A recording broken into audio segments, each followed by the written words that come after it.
Good evening and welcome to SVG-TV News for Saturday, May 10th. I'm Khalil Kato.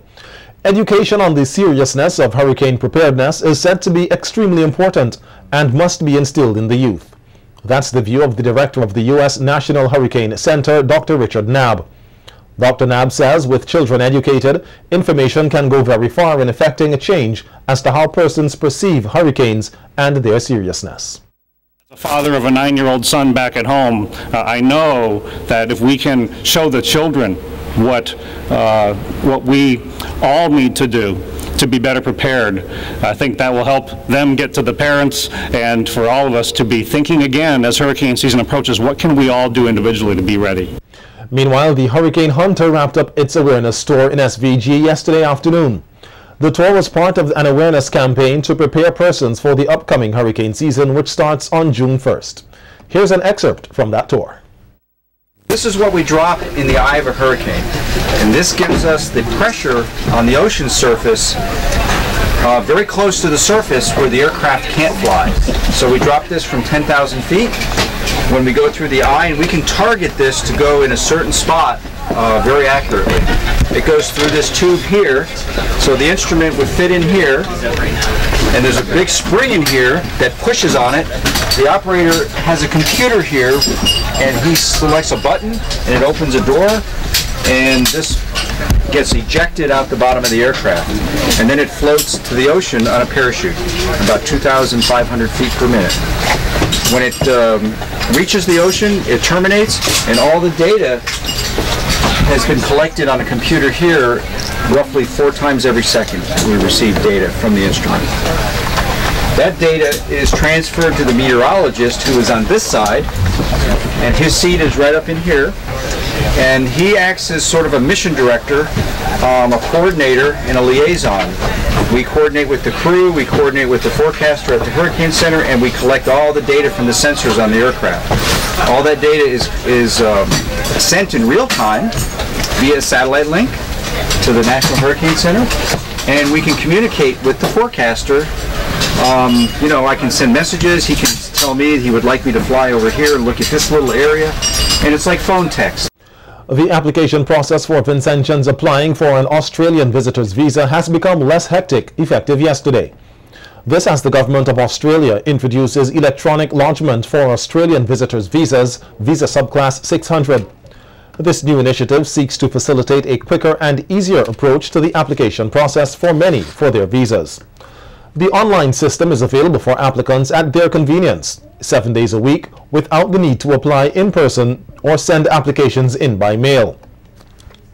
The expansion of the online product is being managed as part of a phased global rollout to all nationalities.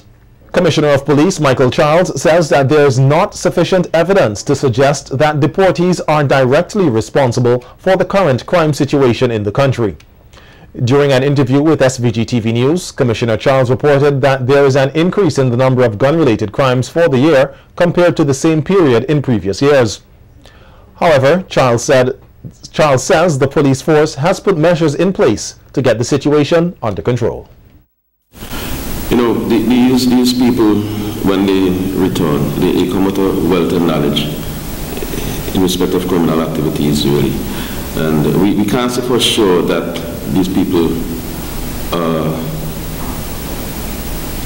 are actually involved, but there are rumors. You know, you hear things, I hear things that they are behind a lot of the things that is taking place.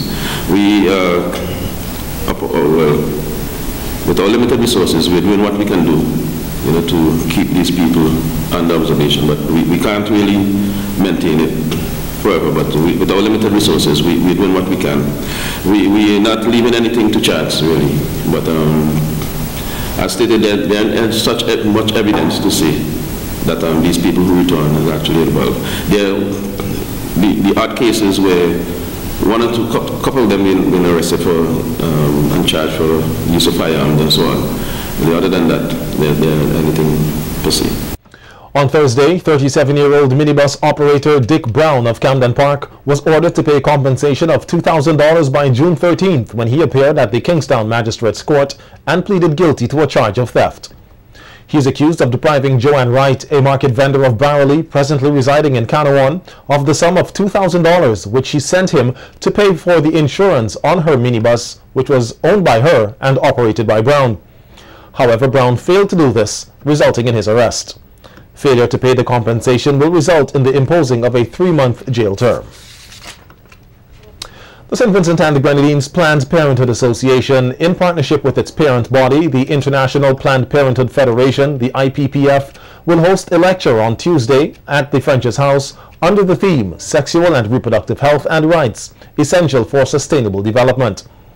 The lecture is said to be in keeping with the number one goal of the IPPF Vision 2020, which is to establish by 2015 a new international development framework that includes sexual and reproductive health and rights as essential priorities.